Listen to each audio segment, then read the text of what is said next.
Welcome everyone to the JK Podcast, the only podcast that has never backed a watch on Kickstarter. JK! I'm Ken O'Connor. And I'm Josh Brandon.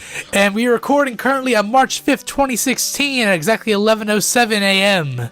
Yes, and 33 seconds. What? And this is the JK Podcast, episode 22. Yeah. We're back, everyone. We're actually doing 2 weeks in a row. A new record for us. New record. Have we ever gone week to week? I think only the first week we did it, we went week to week, did we? No, I think we had a couple periods where that was the case. I think, though, if we make 4 in a row like this weekly... We'll have a pizza party. Yeah. You remember that in elementary school with the music class? And it was that thing in the spring, and everyone had to do a music-related little collage or poster. Oh my god, I do remember that. And you would get a popcorn party. Yeah. And go outside for the class. Yep. Yo, that was amazing. I remember that one year I did, my dad had the original Star Wars soundtrack on vinyl record.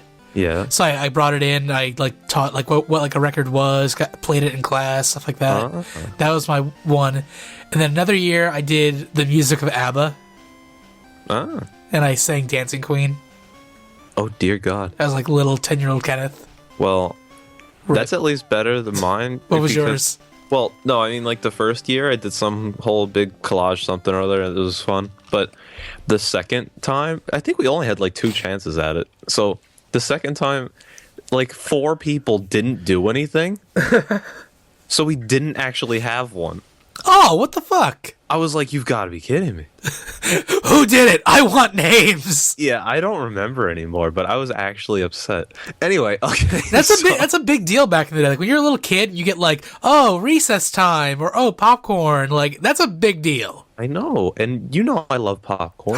I love popcorn too. I mean, apparently Fong loves popcorn more than anyone. Who doesn't love popcorn? Think. Have you ever someone who said, I hate popcorn? No. Exactly. It'd be a travesty. It would be a travesty. It'd be a Travis. Someone's name, Yeah. Oh my god, Travis T. Yeah. That has to be a person out there. That's why, when people always say just in case, I'll say Justin last name Case. Hey, this is Justin Casey here. What? Yeah, see? Anyway. I would love to, name my kid something like that. It's, something very stupid, but, You funny. can't really pull it off unless it's their middle name. That's true. Well, I told you the people with the last name that it would work well. I have a friend with the last name Lee, so we always joke around that he should name his kid Hitmon, and then it'd be funny. But or just middle name Mon. Yeah, I mean something like that. Yeah. Well, I told you if I ever have a kid, I'm naming my first kid, regardless of gender, Sora. Yeah. Yeah. Actually, after this, you should name it Paper Mario Color Splash. Fuck you. Anyway. We'll get to that in a little bit. Okay. We have a lot to talk about today. We are still catching up on some old news from before we went on our little hiatus. We have a Nintendo Direct to talk about today. We have a bunch of good stuff coming up. The Nintendo Direct probably going to be mostly what we're going to talk about, because that gave us a lot of stuff to talk about. Talk about. Yeah, good and bad. Correct. All right. First off, Josh, what have you been playing since our last podcast?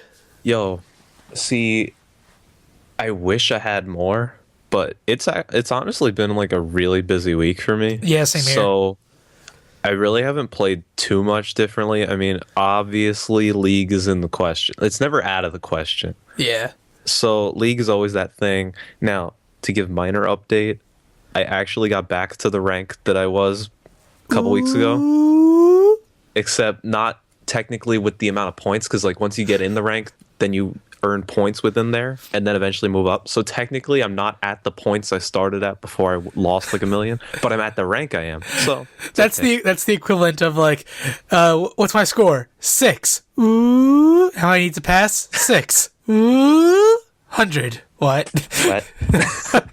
No, this is more if it was 600. I'm at 500 right now. Nice. Well, that's good. Yeah, it's not bad, so I'm happy with that. But so I'm playing League. Obviously, okay, I gotta be playing Pokemon Blue, but yeah, well, we can both talk about that because we're both playing the opposite versions. I mean, that's been my train activity. So where you at, son? Where you at? Yo, I'm in the. I just walked into the gym. Sabrina. Okay. Saffron. Yeah, it's funny because like I've been trying to retool my entire team now because I was looking at it and I'm like, what do these people offer to me? Because I was looking at like what moves they learn, and I've been trying to look up what Pokemon are actually really good. Oh, for, don't do like, that. Teams. I get curious. And No, but I want us to have a battle like untampered, unlooked up. What do we remember, kind of thing. no, I mean I'm not doing like random competitive stuff. I mean I'm just like It playing. sounds semi-competitive, Josh. It's more like Pokemon that I think are actually worth it because like I don't know sometimes what Pokemon like what moves they learn. Yeah. And I try and look up like when Pokemon evolve because I'll catch a thing. I'm like, oh, maybe I'll train this. And then I'm like, wait, when does it evolve? And I look it up. It's like Yeah. 40. And I'm like, what moves do they learn after they evolve? Nothing. I'm like, what? I'm at a weird point now because where I am in the game, I'm in the Elite Four. I've gotten up to Agatha, and Agatha's level 60 Gengar killed me. That's as far as I've gotten so far. Oh, yeah. They get And really high level. They there. do. And what I'm trying to do is I want to replace, I have a Pidgeot now on my team. Yeah. Pidgeot finally evolved. I want to replace that with a Dragonite, Yeah. but I keep going to the Safari Zone, and Dratini Yeah. is so hard to catch. Is that like the 1% thing? Oh, it's if even that. Here's the problem: to get Dratini, you can only you have to fish in that one little area. Yeah. Super Rod. Yeah, with the super rod. So every now and then I'll get Dratini. I've never gotten a shake on it. It goes into the ball, Yep. right out. Yep. If you feed it, it won't go in the ball. So No. like I throw bait, and then like nothing No. will happen. I looked up entirely what that whole mechanic is. And Do okay. you want to tell me? Yeah. So it's basically a game of chicken, is the way to describe it. But so here's the thing, it's two different factors here. Throwing the Pokeball or Safari Ball Yeah. is you have your own chance to catch them. So for like a really rare thing, it's usually around 10% when you throw the Pokeball. Like not affected, just 10% if you throw it. And then they, on the other hand, always have a chance of running. So you always have a chance of catching them, which is very low, and they always have a chance of running. Okay. Usually the chance of running is around 30%. So it can start a little differently, but those are basically the starting things, like 10 and 30. Now, so it's basically a race to the finish, like who can get that percentage first. So that's really the only two factors involved. The bait changes it, and the rock changes it. Okay. The bait makes it so their running chance is cut in half, more or less. Or no, I think it's quartered. Actually, it's quartered. Yeah. The bait does that. Yes, but your catching chance goes down by half. So they stay around longer, but it'll take you twice as long to actually catch them. So I just want to pelt this thing with rocks, and then hopefully it doesn't run by the time I Well, can get here's the thing with percentage. rocks. When you hit them with rocks, your catching chance doubles. So if it was at 10, it would go to 20. But their running chance doubles. So if it was at 30, it'd be 60. So people Oh, that's so annoying. So people have done calculations because the thing is, you can also multiply the rock thing. So if you throw another rock, their thing will go up again. I think still by the original value amount, so it'd actually go to like 90 or something. But like, and yours would go to like 40 at that point because it actually takes your new value. But obviously, they're gonna basically run. That's like 100% almost. So the thing is, people were doing like algorithm calculations and what's the best possible thing. And honestly, the only time you would ever use the rock or the bait, like if you have like virtually no Pokeballs left, or you're running out of steps or something. Well, okay, if you're running out of steps, Well, here's the thing. The Dratini I've come across, they don't run right away. They are there for like a while. yeah, like- because it's like, well, you're getting lucky on the percentage. I mean, maybe Dratini's percentage is actually. I think so. I think there's a special thing with Dratini because I threw like 13 rocks at it, didn't run. It just sat there. Like Okay, well, that's kind of weird. I threw a lot of rocks, and then every time with the Pokeball, not even a shake. Yeah, I mean, well, the weird thing with this game is that the amount of shakes don't actually really matter. It's Well, just it matters to me. it's just whether you fall into that percentage. But basically, the result that these people have come up with is that honestly, unless you're in a crunch for Pokeballs, if you have no Pokeballs left, then you want to try and throw rocks at it to increase your chance to catch it and just throw those few and pray that they don't run. Or if you have a ton and you're running out of steps or something, just throw bait because you can sit there all day and throw it. But regularly, you just want to throw a Pokeball without doing anything else and pray. And have like a 1 in 10 chance. That's right. really about it. Well, I'll be doing. I was kind of like, during the podcast, should I just keep going for Dratini while we're recording? I'm like, no, that'll be too distracting. Yeah, but I mean, that's my goal right now. I'm trying to get a Dratini because right now I'm kind of like not at a standstill with the Elite Four, but like I can take down Lorelei no problem, except her Lapras always gives me trouble. Bruno, I one-shotted him with my Vaporeon. Lily, she took down everything in one hit. Nothing hit her. Like Surf or Hydro Pump? Bubble Beam. That is 65 base. Lowers their speed after each attack, and and my Vaporeon's fast too. My Vaporeon does not go first. I don't know why. And my Vaporeon's a tank. These attacks that should be killing Vaporeon, literally Hitmonlee used Thunder Punch on Vaporeon, did like 10. Like I don't know what's special about Vaporeon. Well, I don't know about the stats in Gen 1, but generally Vaporeon is like a tank. Oh, yeah, well, it's amazing right now. Vaporeon, but it's not supposed to be that fast. Like, in past games, usually I would have gone with Jolteon and switched out my Raichu with a Jolteon instead. Yeah. But I'm keeping Raichu because I trained Raichu well this time, and it's actually doing very decent for me. I'm not using any legendaries. I caught the Tree of the Birds, but I'm not using any of them, because you saw me when I played my speed run. Zapdos won the entire Elite Four. That's all you need to win the Elite Four. Yeah, I love Zapdos. Yeah, so that's that. My Kadabra, I really want to evolve into an Alakazam. Alakazam. Yeah, Alakazam. Oh, Kadabra. Yeah, so I need to trade with you because, like, my Kadabra is good, but like you can tell like it's missing those stat bonuses from becoming Alakazam. I mean, clearly it could be better. Oh yeah, so that's annoying. But everything else, I got my Charizard. I got what else I got? I got my Vileplume finally evolved. I think that's it, right? Is that 6? Pidgeot, Charizard, Kadabra, Vileplume, Vaporeon, Raichu. Raichu. Did you say Yep, that? Raichu. That's all of them. So that's my current team.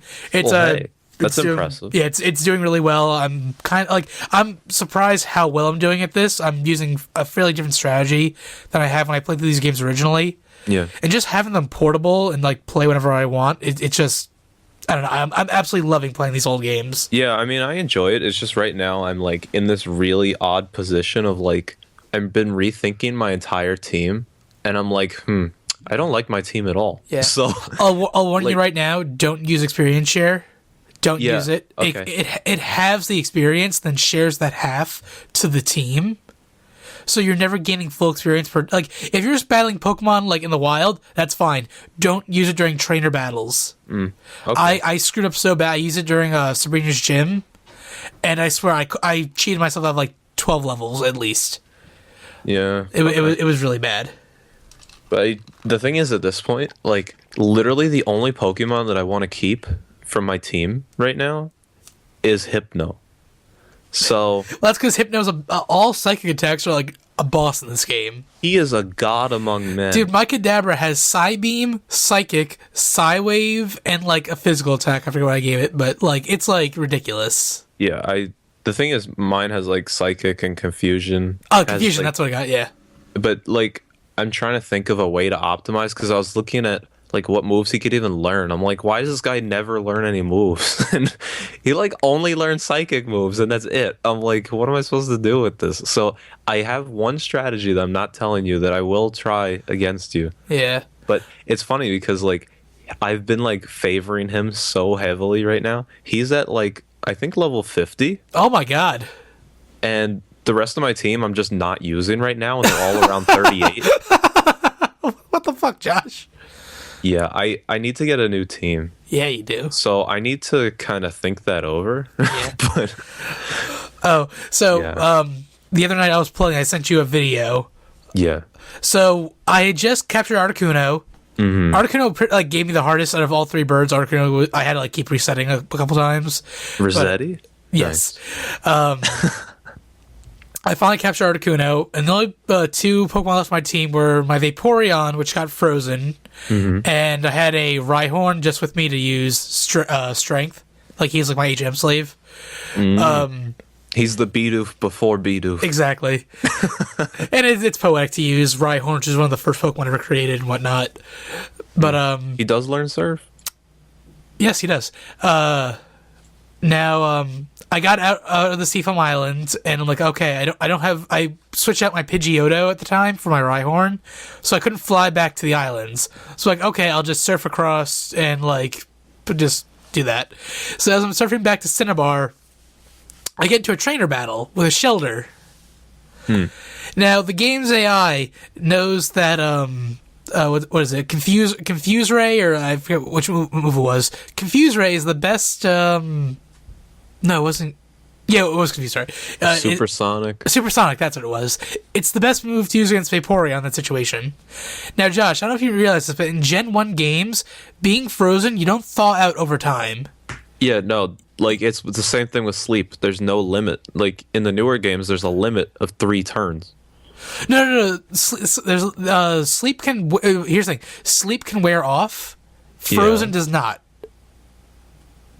It is never. You will never thaw out by. You need to use a full heal. Oh, you have to. Yeah, you will never thaw out.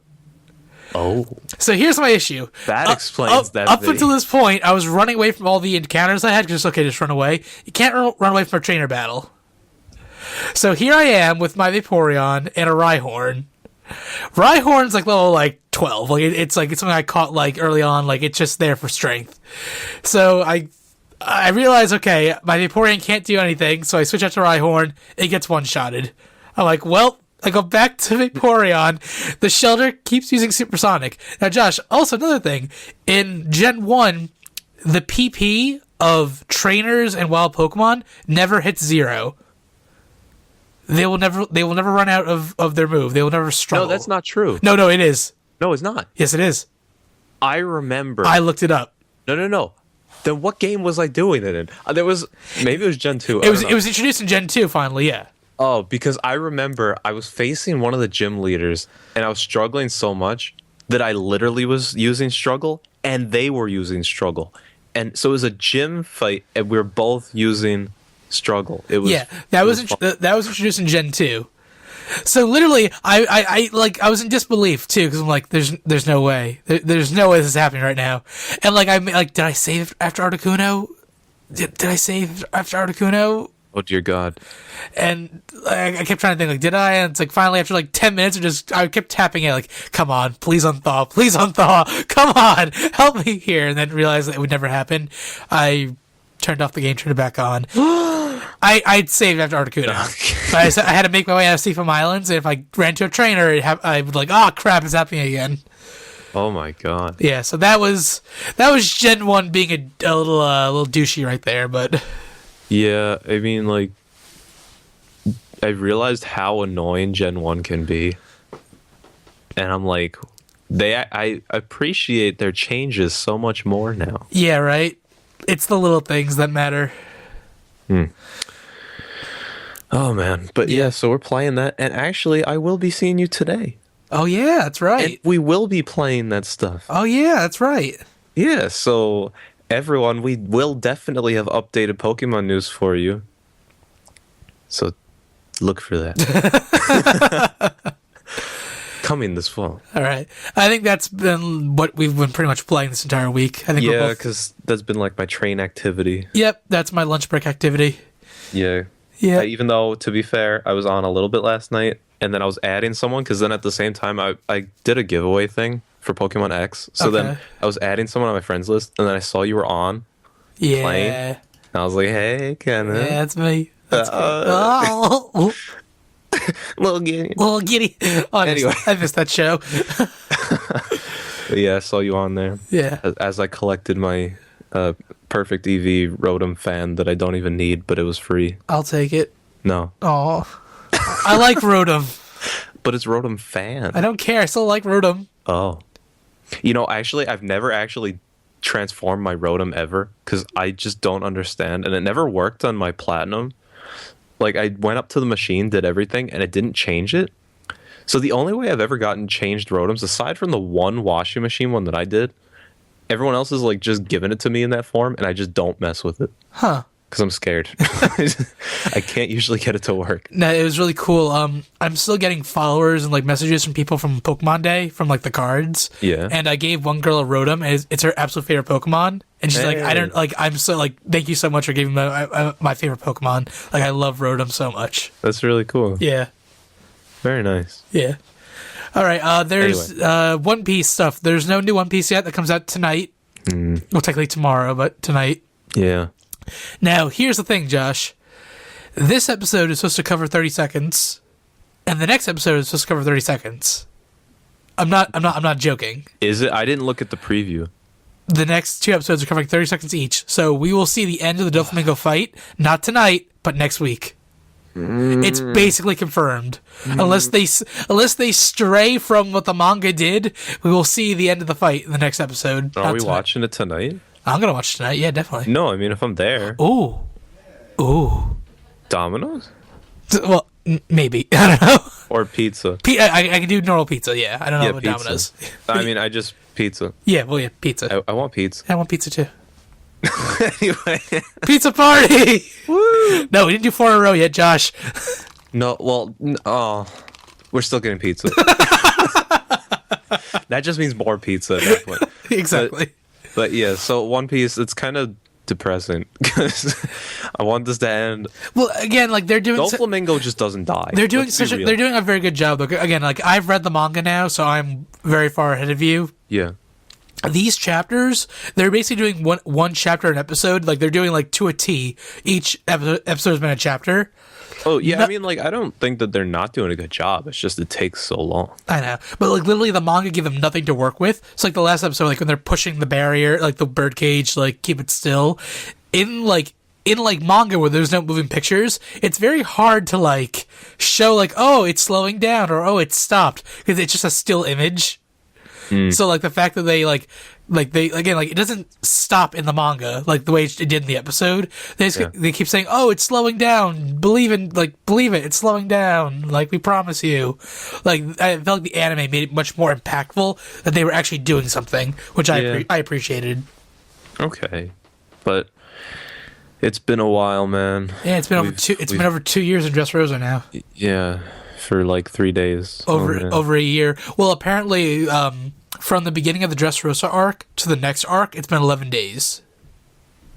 Oh, yeah. Okay. I think there's like 5 days of recovery between the two arcs, but like it's been like only a couple days. Oof. Yeah. Still. I know it's been on forever.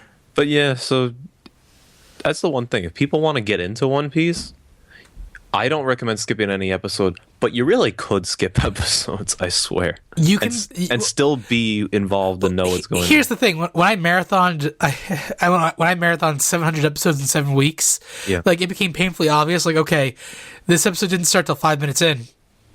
Like once you skip like the last One Piece and the opening theme and like the first like minute or two of like repeating dialogue and scenes, every episode of One Piece has like about 8 minutes of content. I mean, that's a little exaggerated, but it's not too much. 8 to 10, I would say. Considering that they're like 16-minute episodes, and the first 10 minutes or 6 minutes is like recap. To be fair, it's usually 22 minutes. Yeah, but take out the closing theme, the next One Piece, like all that final stuff. It adds up. Yeah, but it becomes still like 15 minutes worth of content, more or less. If I had the time, I would take every episode of One Piece and make like a giant 13-hour movie. It's a lot longer than 13. Oh, well, you know what I mean. I would cut out all the openings, all the recaps, all the next times, and just have it seamlessly flow together. I would watch that. Wouldn't you watch all Dressrosa as a long movie? That would be so good. But I do like little doses. Oh, I do too, but but there are too many little doses. Yeah, exactly.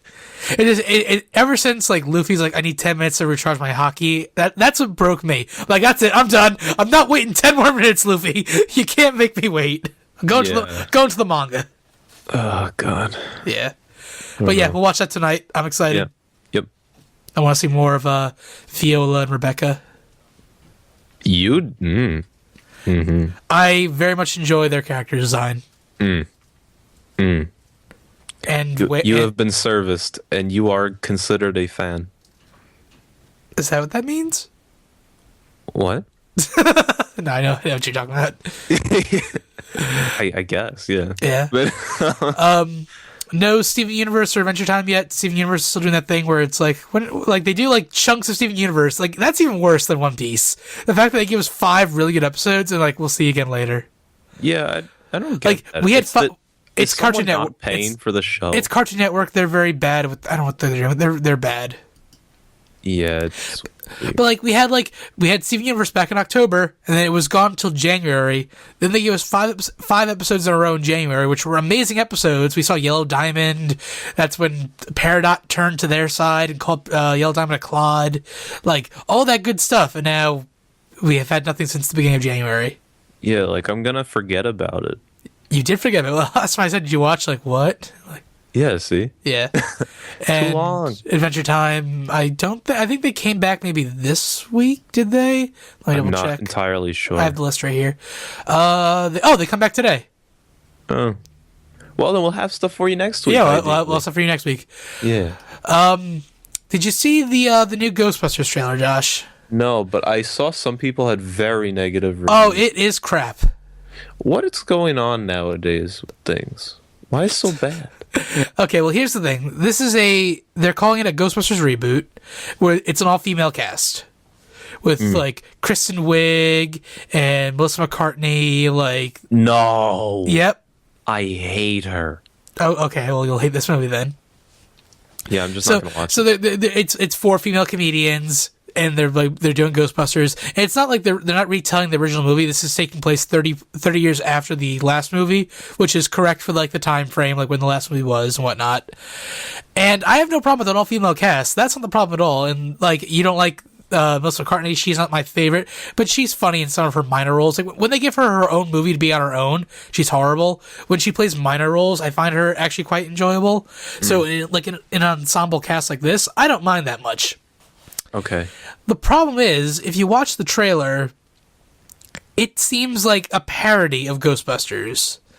They've taken out all like the grit, the actual like, not like Ghostbusters isn't a scary movie, but like all like the creepiness and like the risk and like the lore and just all like the stuff that makes Ghostbusters is just, it's not there in that trailer. All the ghosts look like too bright and neon and weird. Like, they're not really scary. It's a lot of like dumb jokes. Like, they get like one of the girls gets like covered in ectoplasm. It's like that went everywhere in every crack. Like, it's the jokes didn't hit that well. And like the trailer starts off pretty cool because it starts playing like a piano version of the like really, really slow in the background. So it's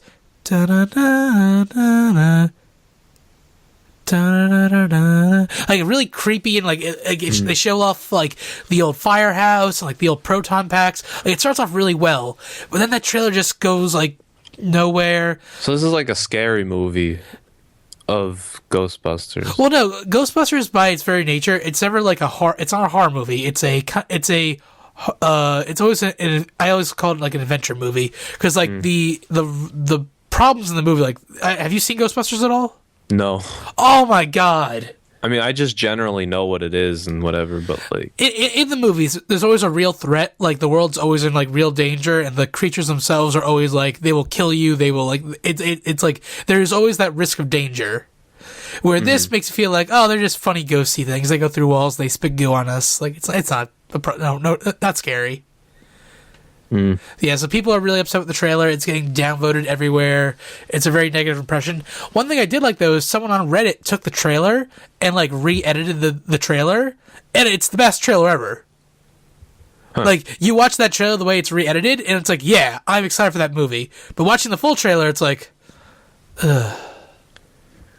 I'm excited for this movie. I just hope that it's a bad trailer and not a bad movie. That might be too optimistic. But like, here's the thing: like, Batman vs Superman, which comes out at the end of this month, they've had, I think, 3 or 4 trailers now. First 2 trailers, very, very good. The third trailer was a piece of garbage that made the movie look horrible, gave away too much, just absolutely, like, I didn't want to see the movie anymore after the third trailer. But it was just a really bad trailer. And then the fourth trailer came out, and it looked amazing again. Yeah, I just don't watch trailers. Oh, okay, well. So I'm going to see that movie, and I'm going to like it. Yeah. Yeah, but again, like, when you watch a trailer, you're seeing footage from the film. And if I didn't like the footage, then, like, unless they remove that footage from the movie, or they spin it in a way that makes it more enjoyable, it's like, well, what the heck? Yeah. Yeah. So, again, I love Ghostbusters. I'm a diehard fan. I actually just got the 4K Blu-ray set of the first 2 movies the other day. Yeah, wait, whoa. Didn't we talk about it? You have a 4K TV? Yeah. Oh. We'll always my God. you. In the arms of a trainer. You saw that? Yeah, it was actually very clever. Right? I was happy with that. I actually really liked it. I wanted to film like a black and white video of just Pokemon cards being like thrown about. Like, No, if only we had footage of when we burned them. That would be the entire segment. Just in slow motion, us throwing it into the fire. It pans, it's like us, like, oh shit. I'm telling you, that's one of the greatest memories I have with you. I don't know why. It's just like, it's so funny. Yeah.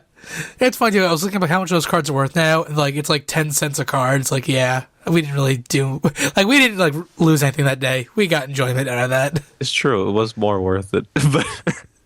But okay, I'm going to save that angry sentiment of your Ghostbusters thing for our next stuff when we talk about our direct. Okay. And also just to mention, I'm watching Star Wars The Clone Wars. It was that show on Cartoon Network that ran for about 5 seasons, got canceled. You're rewatching it? I never watched it back then because I don't blame you. But the animation, like, it's not the greatest. They didn't get any of the original voice cast from the movies back, and I'm just like, I don't really care. But now I'm like so like enveloped in like the Star Wars Episode 7 stuff because now everything's canon again. Like there's new lore and there's new stuff now. There was apparently so much good stuff in Clone Wars. Like after the first 2 seasons, it got like a lot better. So like, okay, let me sit down, I'll marathon this. So I have like 5 episodes left of the entire series to watch. Oh wow. The first 2 seasons are horrible. If you want to watch the show, skip them. They're not good, and the animation is not that great either. They get a lot better season 3 forward.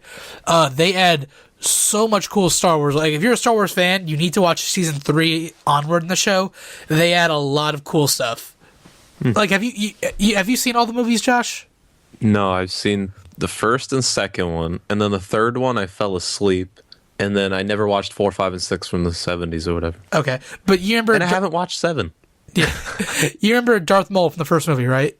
Yeah, the red guy. Yeah. So, he doesn't die. Didn't he, like, die in a fire? Well, here's the... He gets cut in half and then falls down that shaft?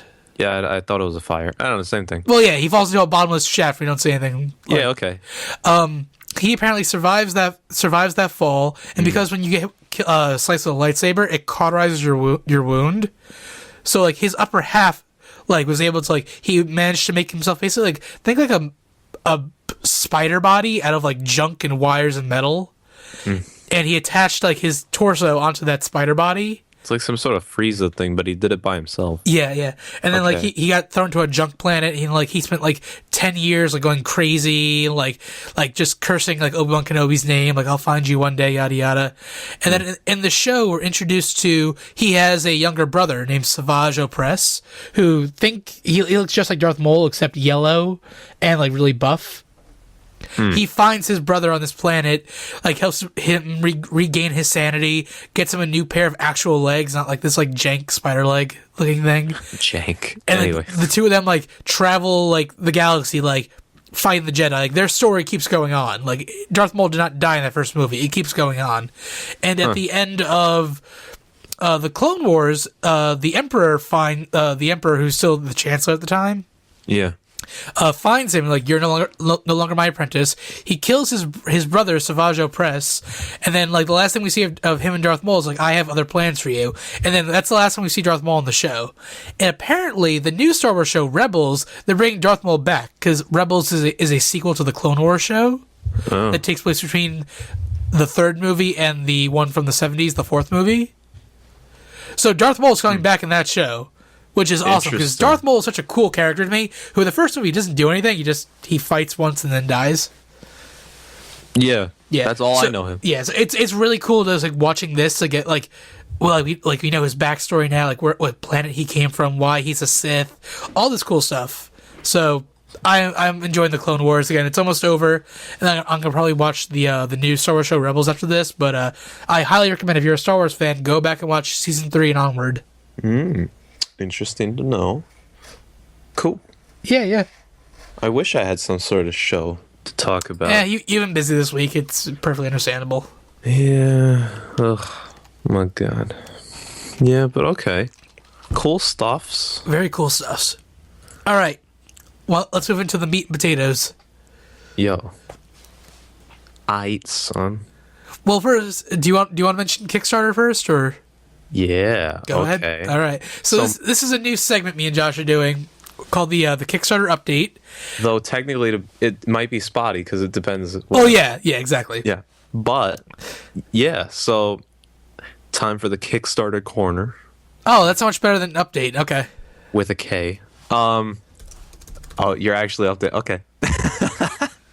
Okay. Did it. So within the Kickstarter corner today, everyone, I'm gonna recap essentially because these have been for a couple months now. But okay, well, let me try to introduce this a little better. So I've been using Kickstarter now for a couple years. You have, I think you've been using it for like a year or two now. Yeah, I mean, I just never really backed anything. Yeah. Until recently. So recently, me and Josh follow each other on Kickstarter. Like we're like Kickstarter friends, which I don't understand the purpose of that, but it's interesting. Wow. It's to track what your friends do, and then you could be like, "Oh, it's kind of cool. Yeah. I kind of want that." I noticed a pattern with Josh. Every time I got a Kickstarter update, it was always, "Hey, your friend Josh Bramman." Josh has been backing multiple watches over the past year or so. And like every time it's like, "Oh, the new Flex Fit watch. Oh, the energy enabled." Like weird. Gosh, why do you keep backing watches? Out of all things.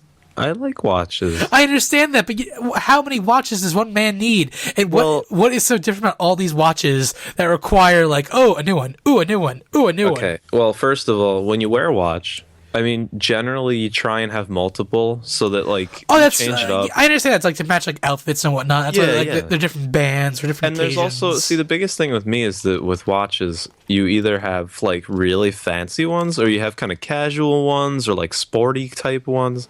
So there's actually a lot of different kinds you can have. Now, so I've invested in. I was just getting to it to look at it. I basically have, let's see, 2, 3, 4, 5, technically maybe 6. Okay, 6 watches coming. You have a problem. At some point within this year.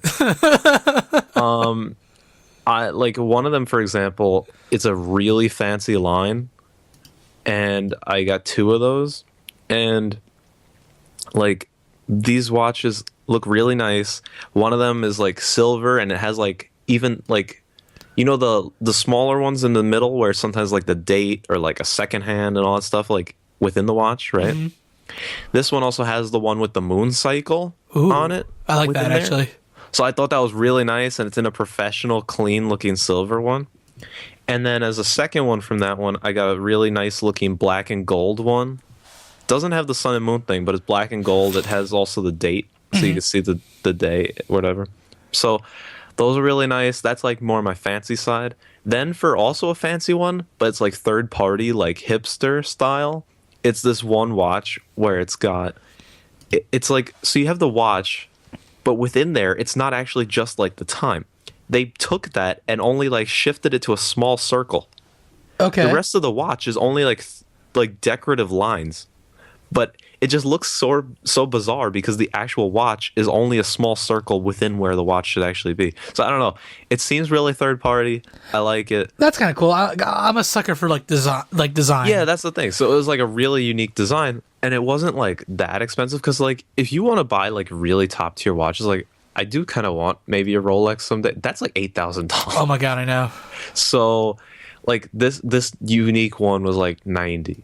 I mean, That's not bad. it's still a lot of money, but like I don't know. I mean, I work part-time, so it justifies it, but I got to slow down now. So then like another one I got, it was like different contrasting colors on the face, so it's like it was half white, half gray. It just looked kind of cool. Like that's more of like a more casual watch. So I go from like the fancy, that's more casual. And then one other watch I have, which this is the cheapest one. It was like $20. It's like a really sporty type watch that's supposed to be in like little fun colors. It's pretty basic. And I filled out some sort of thing to like share it, and then you give them proof or something, and they're like, "Oh, well, you could get two." So I don't know if I'm actually getting another one That's for kind of free, cool.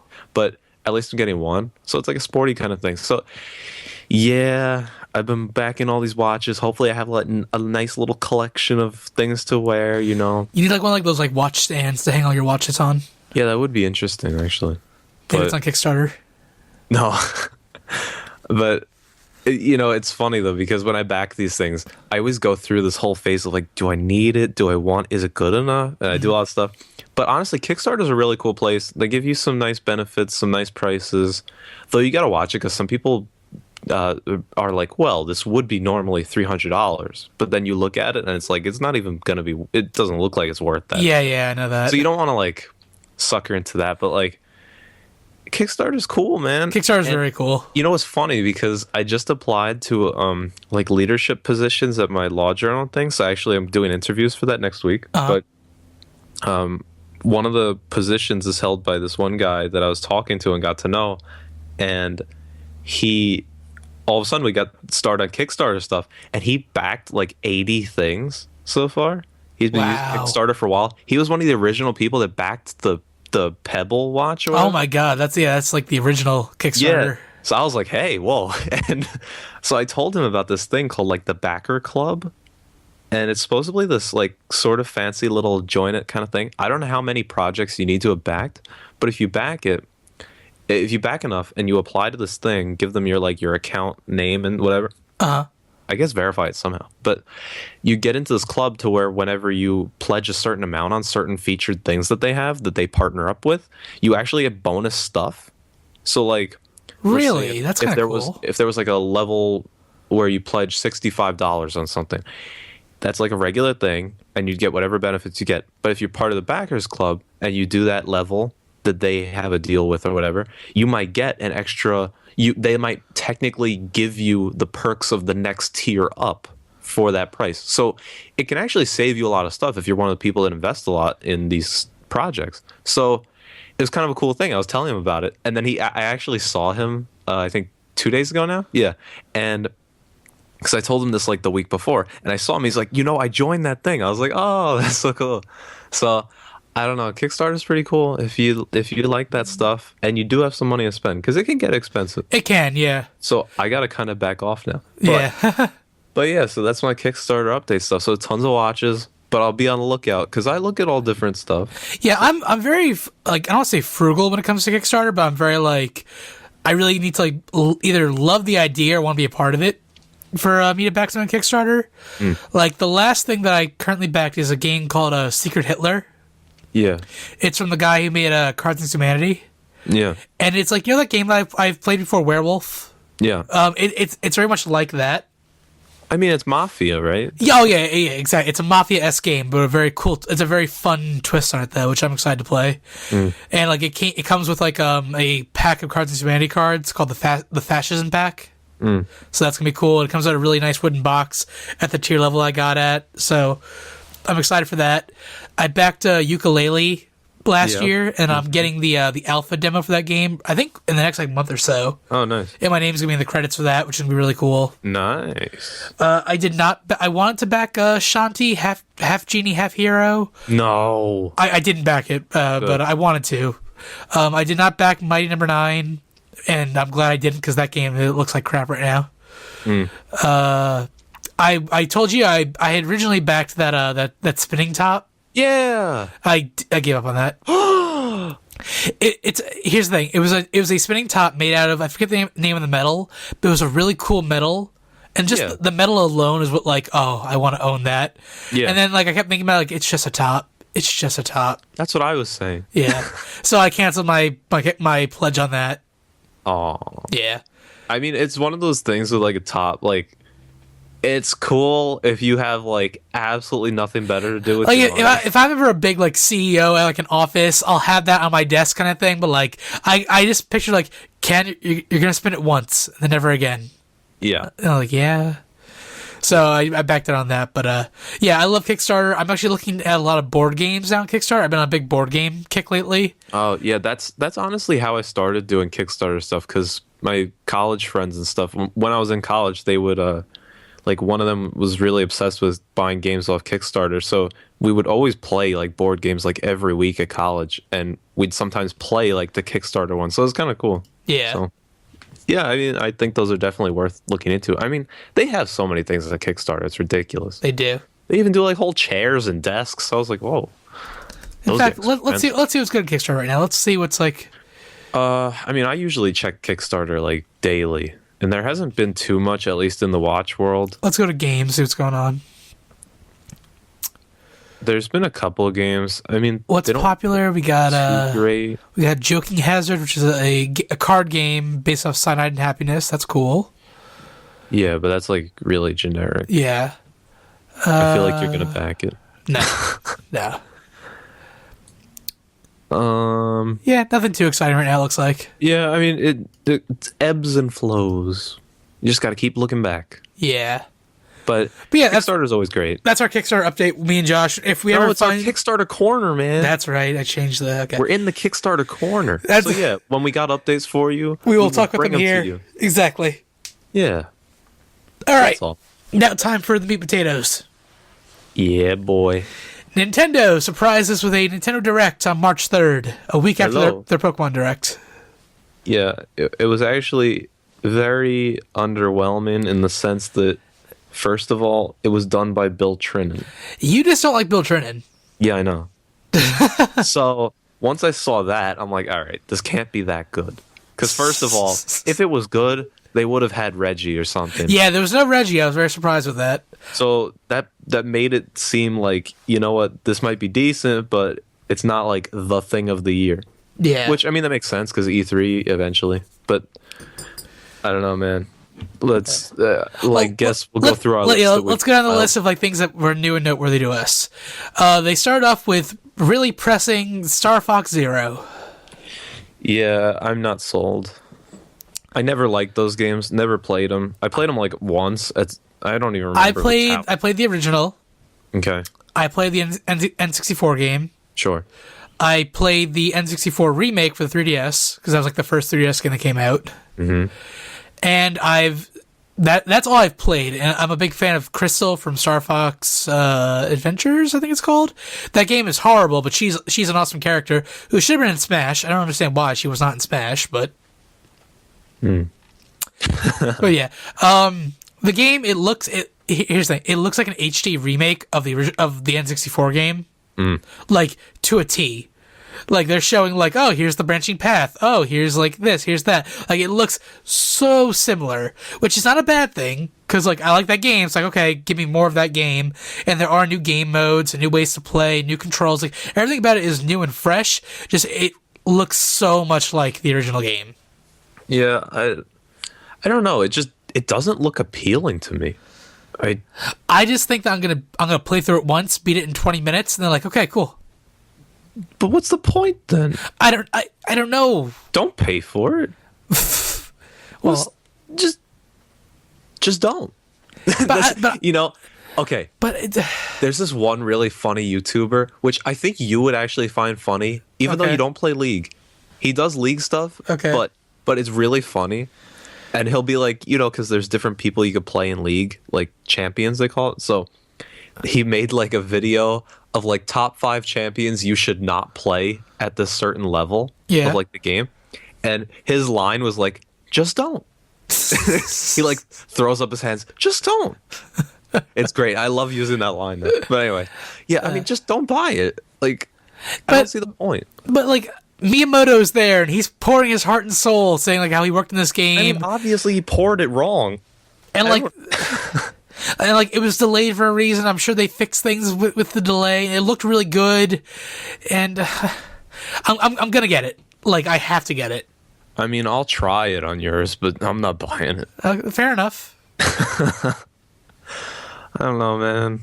So they had the Star Fox, then they had their little Star Fox guard, and well, they showed that again at E3 2 years ago. And it was just like a test demo, and that's like the tower defense. Yeah, and it was again like it wasn't attached to a game. It was like, here's Miyamoto's test game. Project Guards. Yeah, it was there was like Project Robot 2 or something like that. Yeah, and now that it's called Star Fox Guard. It's coming packaged with Star Fox Zero. I mean, at least you don't have to pay extra for that. So. Unless you buy it on the eShop.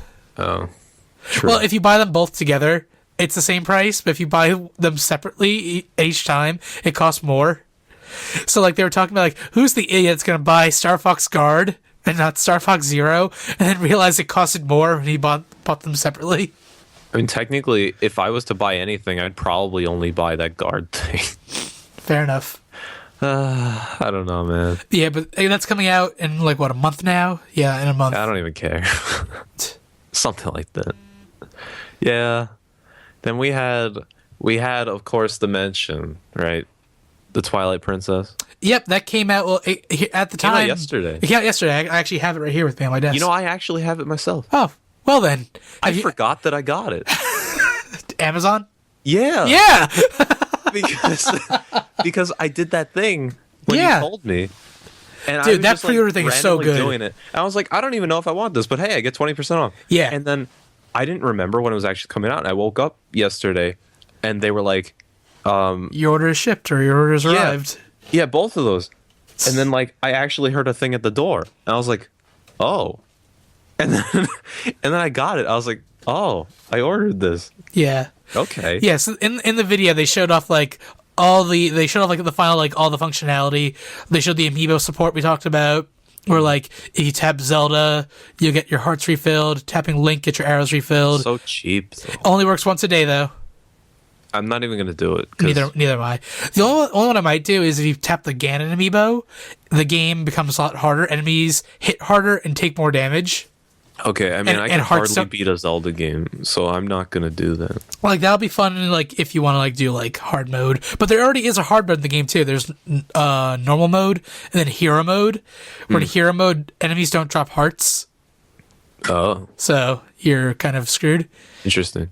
Yeah, but yeah, so that game's out now. We both have it. I'm gonna do an unboxing video in the near future for it, because just looking at like the box itself, the box is nice, and then I mean, it looks like Wind Waker HD boxing. Yeah, and the amiibo inside looks really detailed. Yeah, I mean, like I opened it. It's sitting there. It's sitting in my room. Like it's opened. I have the game case, and then I have the amiibo sitting right on top, and. Yeah, I mean, it's nice. I just need to play it. So hopefully I'll be playing that sometime this week. Yeah. Something. But yeah, so it's out. People can get it. They had a thing in Nintendo World, I think, today. Yeah, they always do, probably. But I think it was just for, like, an exclusive poster. And I was like, okay. I want that poster. Oh! Wait. What? Wait. I gotta give you your poster. What poster? Remember, I got you that special Zelda poster? Oh! Yeah. Yeah, I'm seeing you today. I'll give you that poster. Oh, awesome. I was looking around for my room, and now I see it. So, where is it? Oh, it's on my wall. No. It's still wrapped up in the original rubber band that they gave me. It's there. The original rubber band. Yeah. It's the rubber band of... Gen 1 rubber band. Oh my god, a rubber band Pokemon. Go, Gen 7. Elasticy. I'm waiting for a competitive team that I can make that is just office supplies. It's like a stapler. It's like... And then the last Pokemon on that team will be Klefki, because it's the keys to lock up. That'd be great. That's actually really clever. But yeah, Twilight Princess HD, it looks really good. It's one of those games that looks really good. I gotta eventually play it, so you guys should play it too. They finally took off that filter. What filter?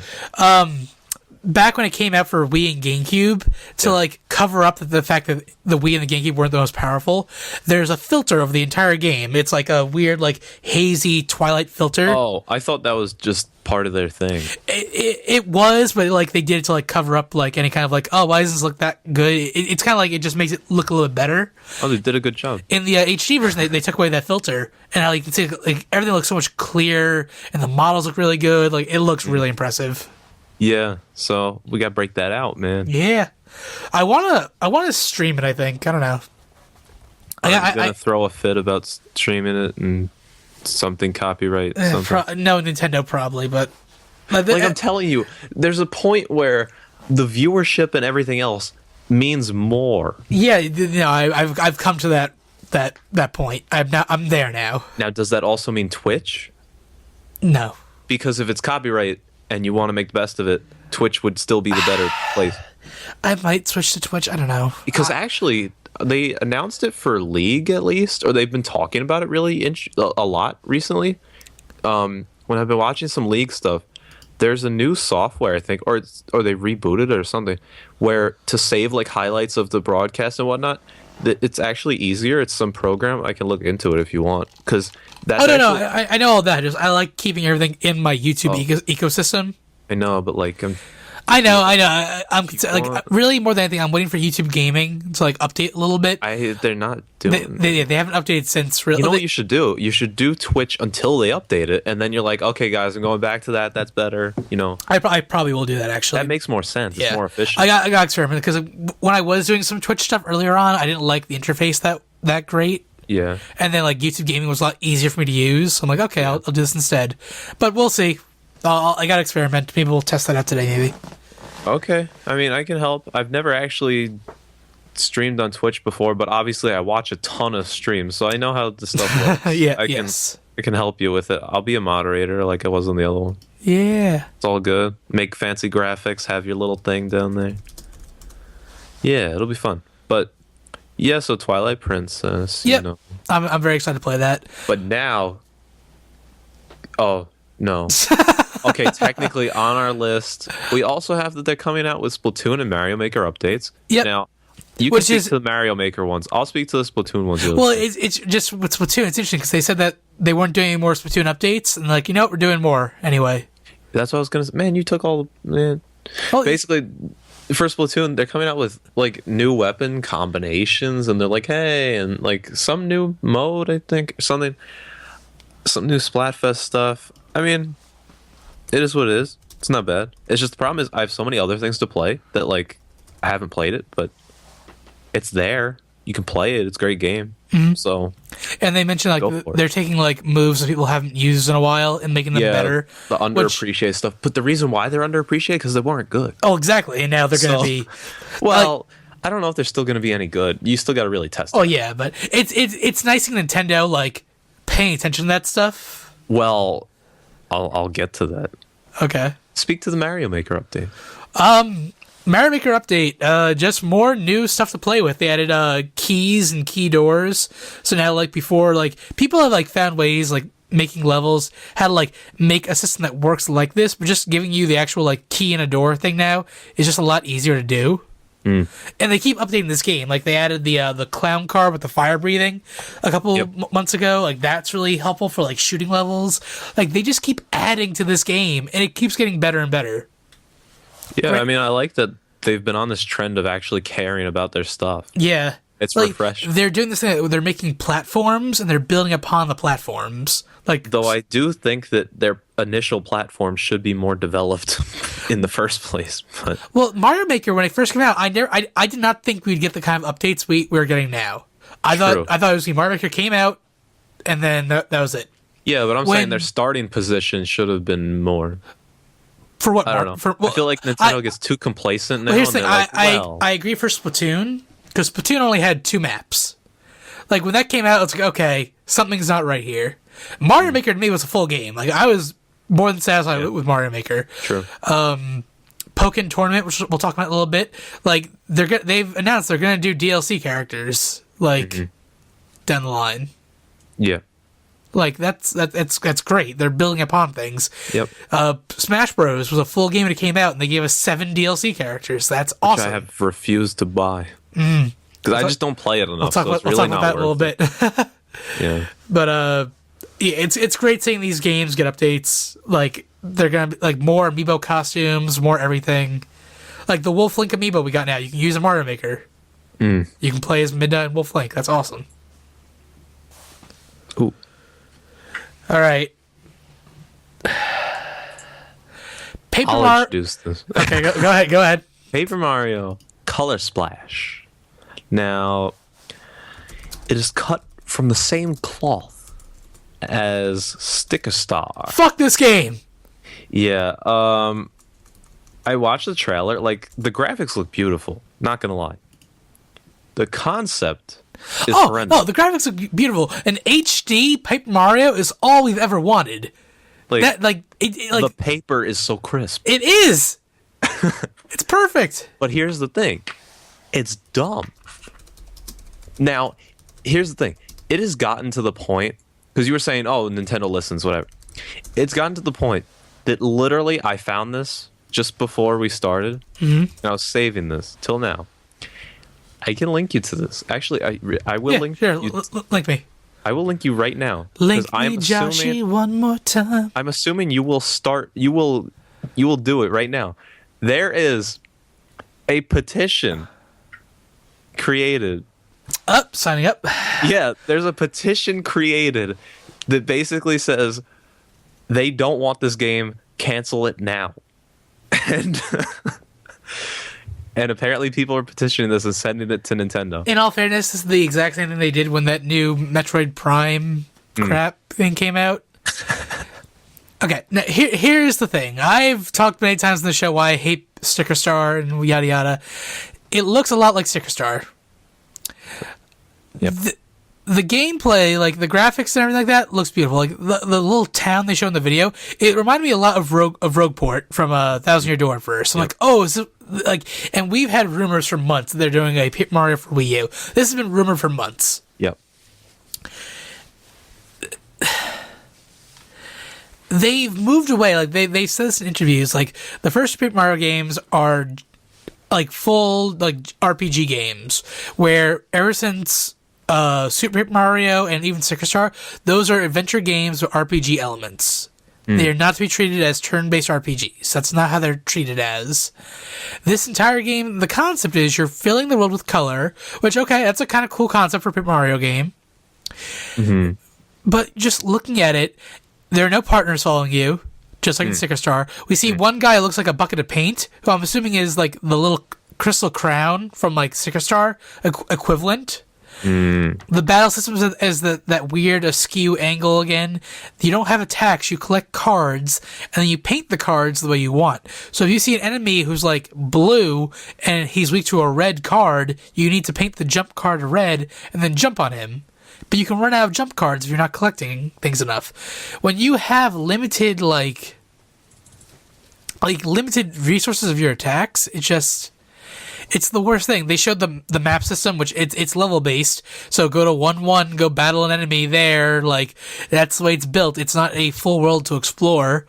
There's no creativity. All the toads are the same. Like they showed, like, oh, even add color to the toad house. The door opens up. It's just all the same toad. Like, there was a post, Josh, we were talking about earlier, where it's like, here are all the different toads in Thousand Year Door. The ghost toad, the fat toad, the rich, snobby toads, like, the Girl Scout toads, like, all these unique different characters. And then ever since then, even in Paper Jam, Mario Luigi Paper Jam, all the toads are exactly the same. And that's a huge component of just finding the paper toads. And they're items to collect. It looks so uninspired. It looks so just bland. I'm gonna buy it because I hate myself.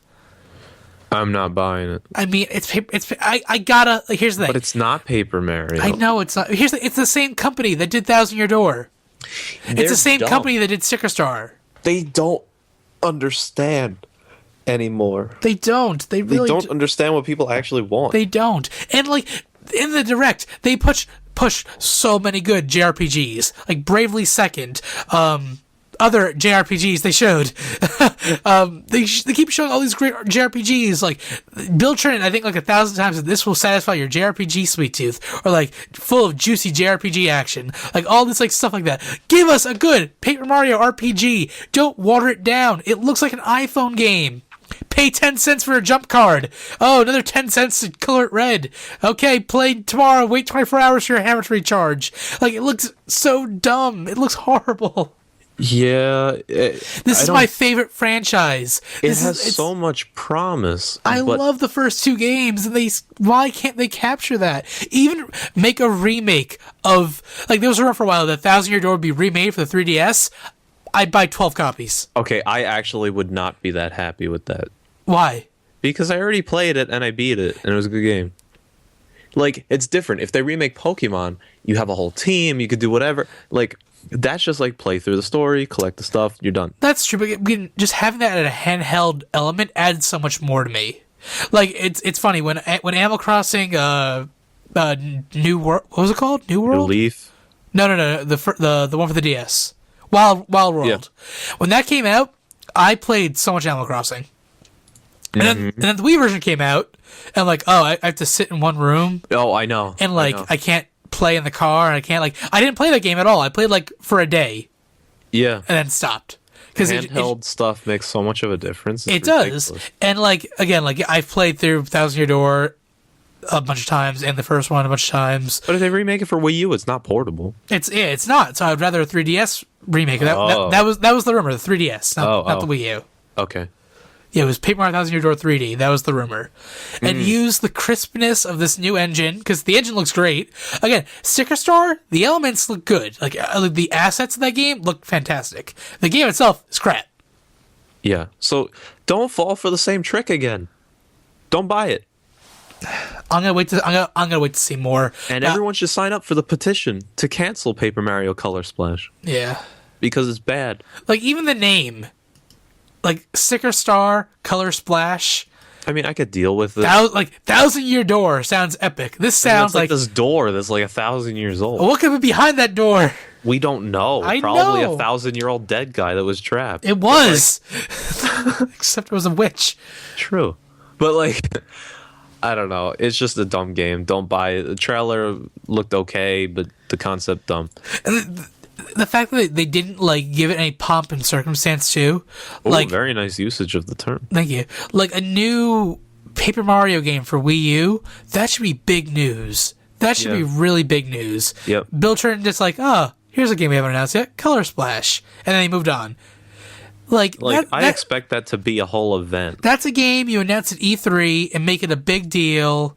And that's when you cancel all open businesses. Exactly. And I'm glad we're on the same page here. Like, I think Nintendo knows. Like, I think like a lot of these games felt like Nintendo, like, okay, we know this is not what you want. Please buy it. NX will come out this year. Like, it felt like they're just shoveling out their B-list stuff before E3. But what are they really going to bring to the table at E3 that's so much better? Zelda Wii U. Sure. / NX. Sure. That's it. That's it. That's the big one that we know of. But that's it. What else could they do? Pokemon Sun and Moon. We already heard that. Well, we already heard Zelda. We know about Zelda too. Zelda was supposed to come out in December last year. They can't make Pokemon Sun and Moon any better right now. No, but they can show us footage. No, it's at its peak right now. Can you imagine they did not release another piece of information until the game came out? Do you know how fast I would still buy that thing? Oh yeah, I'd buy all of them. So, like, they don't need to convince me. Like, because the thing is, Nintendo doesn't directly make that game. It is Game Freak and the Pokemon Company, and they know how to make games. Mm-hmm. So I trust them. Here's the thing: we're gonna talk about the NX in a little bit, but like, I fully believe that the new Zelda game will be Wii U and NX. Yeah, I mean, I definitely think it's going to be a Twilight Princess treatment. So. Yeah, I feel like their E3 is going to be like, here's the NX, here's all the games we're making for it. I believe they're going to do a Smash Bros. Remake for the NX with all the DLC included. Because that's over $100 of DLC.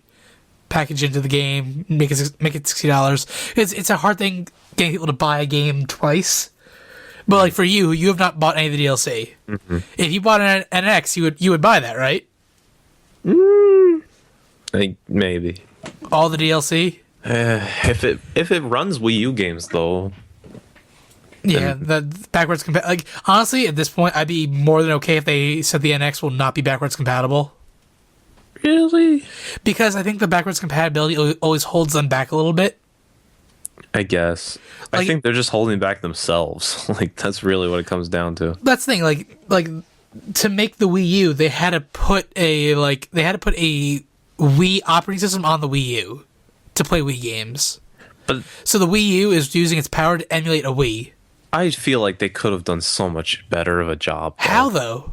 I don't know, but it could have been more efficient. I don't know.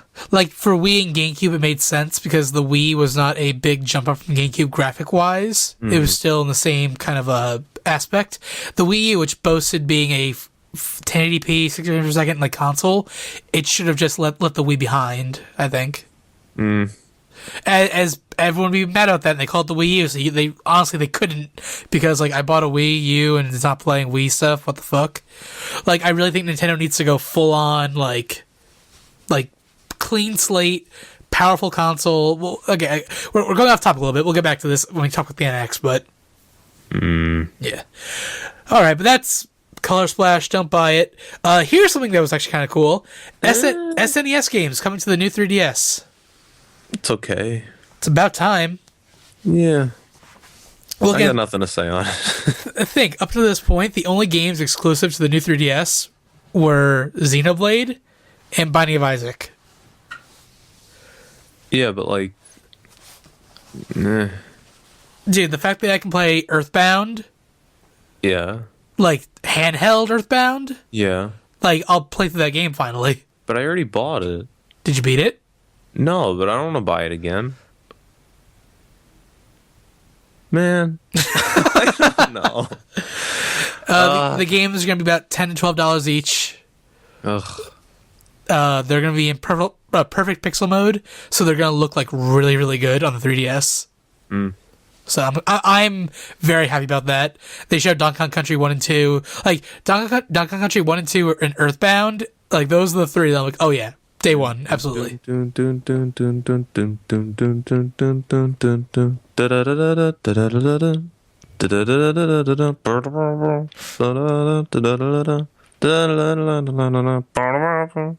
Okay.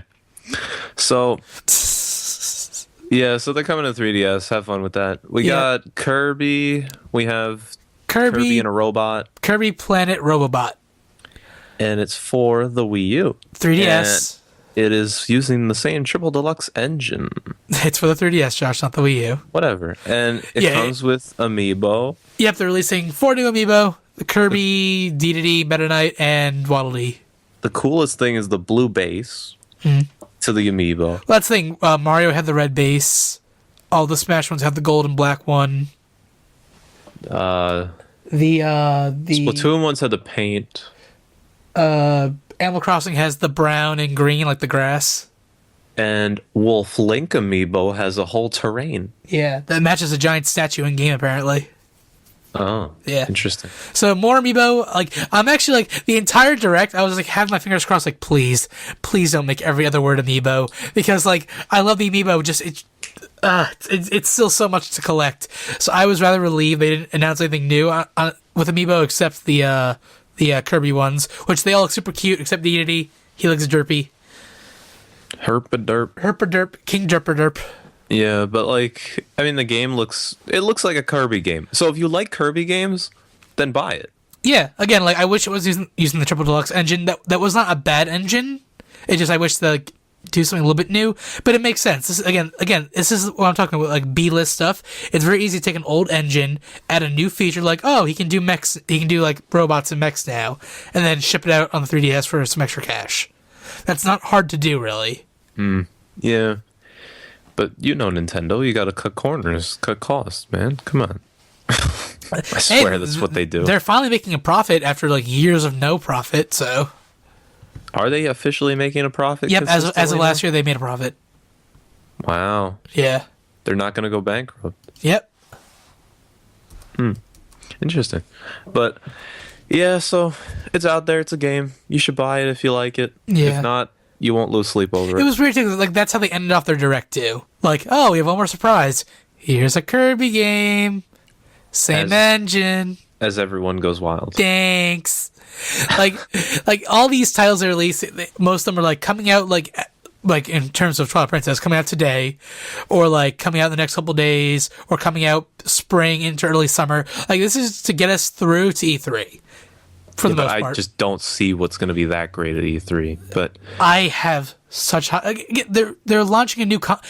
I think Nintendo has learned they're not going to make the same mistakes that the Wii U did, because they announced the Wii U. We didn't know it was a new console at first because they didn't say it's a new console. I remember we were both very confused. Like, is it a controller? Is it a university? Like, I was like, the tablet looks cool, but where's the box? Is it it's not a system? Like, this is a fancy attack. Do you remember the first show they showed? Like, hey son, it's time to watch baseball, and like the dad changes the channel, and like the kid keeps playing on the. No, I want to play, and then he like changes it to this tablet. Yeah. God. Like I think like we have a new president. They have a new outlook. See, like, that's the one thing that holds out hope. I think this guy more or less knows what he's doing. Yeah. Well, apparently, the NX is like Iwata's like final like all the reports from Nintendo are like the company is working like triple, quadruple overtime, making the NX an amazing console because it's Iwata's final project he's worked on. They're trying to make it like almost like a proper send off to Iwata. Like this is like his legacy. Well, as long as it's good. Mm. Well, again, we'll talk about the NX a little bit about all the rumors and whatnot, but anyway. Yeah. All right, so can we get the greatest thing to come out of this direct? Sure, you can mention it. Pocket Card Jockey. It's such a cute little game. It's like, I'm hoping it's only like $5, but it's probably gonna be 10. Oh, it's for the eShop. It's apparently by Game Freak. Yep. And it's like just a little card game, but it interacts with your horse. Yeah, I don't know why it looks so appealing. Okay, well, here's the thing. It's very Game Freak, where it's basically Pokemon with horses. So what you do, I don't know if you watched it closely or not, you play Solitaire, and as you play Solitaire on the bottom screen, your little horse starts running faster and faster, and you can save up momentum as well. So you can either choose to like save up all your energy and like do a burst at the end. You can run consistently the entire time, whatever you want to do. After a while, your horse gets old and has to retire. Oh. But before you do that, you can mate that horse with other horses you've collected, and you can breed them. Wait, have you ever played the game at Dave & Buster's? Yeah. It's that. Yeah. I like that. Yeah. But Gimme. So you can mate the horses. So they showed like this one pony. It looked like almost like it looked like a Rapidash. I think there are a couple of Pokemon Easter eggs in the trailer. They mate like this brown horse with this white Rapidash looking Pokemon horse, and then the next horse is faster because like they bred together. Yeah. And you can collect horses, get rare breeds. Oh my god, like, gimme. Yeah, it actually looks surprisingly good. Again, Pocket Card Jockey. It's Solitaire, which again, Solitaire. I have no problem against Solitaire. It's just it's Solitaire, but like it looks like a very cute game. It's very stylized. Like the horses are adorable, the little jockeys. Like, and this was like a random throw in at like halfway through the direct. Again, they're shoveling out their B stuff before the new like. Again, okay, to be fair, this is A+. True, but like, Josh, if I told you, Josh, at E3 they're releasing a game called Pocket Card Jockey. It's a horse game. What would you think? Are you kidding me? Exactly. Like seeing the game makes you believe in it. Like I saw, like, oh, that's kind of cute. I'm probably gonna buy that. I didn't put it on the list because I thought you were like, that's stupid. I thought it was charming the second I saw it. I was in love with that. The second I saw it, I was like, give me. Oh my god, I want that game. Like, out of everything we talked about, technically I'm already stuck with Twilight Princess. But the only other thing I'm going to get is this Pocket Card Jockey from everything we talked about. I'm definitely buying Star Fox Zero. I'm definitely getting Color Splash. I'm definitely getting Kirby. You're definitely buying the SNES remakes. Yeah. You're probably gonna buy Kirby, at least the amiibo. Dude, again, a lot of the things they showed off that we didn't talk about on this list here, like they showed off that that Fire Emblem crossover game. Yeah. That Sharp whatever kind of thing, that really Japanese looking game. Yeah. Probably gonna buy that. That looks pretty cool. You're such a Nintendo fanboy. But that's not even Nintendo. Well, they're putting it out. Well, yeah, but Bravely Second I might get because I love Bravely Default. That was really good. What else was there? There was a couple things I looked at maybe. Oh, we didn't even talk about Pokken. They showed off more Pokken tournament stuff. Who needs that? Well, it's a talking point. So True. Okay, we need it. How good does that game look? It looks hot, man. It looks so good. Yo, it's like I want to play it already. Doesn't it come out like this month? 2 weeks. Holy moly! Yeah, with a shit ton of amiibo. Good luck with that. I have everything pre-ordered. Like at this point, I'm not going out hunting anywhere. Everything's on Amazon because I got a discount anyway. So yeah, but give me. Pokken tournament, man. Yeah, that looks It looks hot. I'm gonna try to get competitive with it. I find that hard to believe. I'm not good at Street Fighter. I was pretty good at Soul Calibur. I'm not good at Dead or Alive. I'm gonna try to get good at Pokken. I like how you threw in Dead or Alive in this conversation. Dude, I love Dead or Alive. I'm actually a big fighting Isn't that game. just like the girls? That's Dead or Alive Extreme Volleyball. That's a spin-off. Dead or Alive is a fight game worth playing. Oh yeah. Okay, we need to talk about this later. But Dead or Alive 3 is not coming to North America because they don't think it's basically hentai. They don't want it to come to America. Yo, can we import that? Here's the thing. It has full English dialogue and like menus done. Okay. And it's for the PS4, which is not region locked. Oh. If I import that, can we play it for tag? Would you be okay tying your name to that footage? I know Pete would. But does Josh really want to be associated with this game? Well, I'll play it. Okay. I don't know about official recording, but I want to play it. Because I think that, we would get views for 2 reasons on that video. Yes, true. 2 very bouncy reasons. Oh, boy. Have you seen footage? No. I'm going to link you footage right now. I want you to react, okay? Is this Okay, I'm not even going to... I just want to see it then. Don't look it up. I'm going to send you the link. By the way, so while you do that, Pokken Tournament. So I was looking at it. March 18th. So 13 days from when we're recording, at least. That's pretty exciting. Yeah. And they keep releasing these are support character, whatever. It honestly looks like a Street Fighter, but Pokemon style. Well, it's based off Tekken. Yeah, but Tekken's Street Fighter, but no flashy moves. Yeah. So they added Pokemon, which have flashy moves, which is like Street Fighter. So it's basically Street Fighter, but Pokemon. Anyway, so it's coming out really soon. It looks really cool. And also, I forgot. I don't know if I'm actually going to do this, but I did reserve the Pokken Tournament Pro Pad limited edition controller. Oh, did you really? Did you see that? Yeah, I have. It looks fancy. I might get it if the Wii U is too uncomfortable for me to use when I play the game, but I'm not going to buy it until I actually see how the controls work. I got to look up again how it actually works, because someone was saying it actually doesn't even work if you want to play by yourself. That's not cool. So I kind of want to check that. Yeah. All right. But I linked you the trailer for Dead or Alive Extreme 3, Dead or Alive Extreme Beach Volleyball 3. It's a minute long. I want your reactions. Oh my god.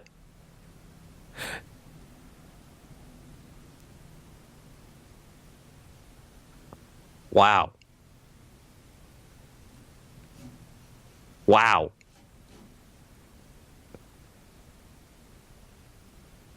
This makes me want to take a vacation.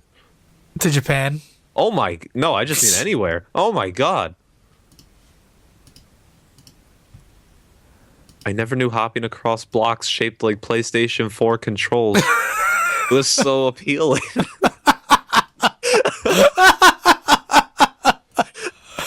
I'm not going to put this trailer in the description of the video. Just look up Dead or Alive Extreme 3 any trailer. Like that's the short one. Like there's Okay. there's a 4-minute one where Josh, you will lose your mind. Okay, I mean, to be fair though, you made it out to be like it's very revealing. Oh, here's the thing. That's Can't be. those are the censored ones. No. I think. I'm That's not impossible. I'm not certain, but I've heard like wet t-shirt contest, like stuff like that where you can see through things. Okay. I was Oh, like, they yeah. cannot get away with just like. Yeah.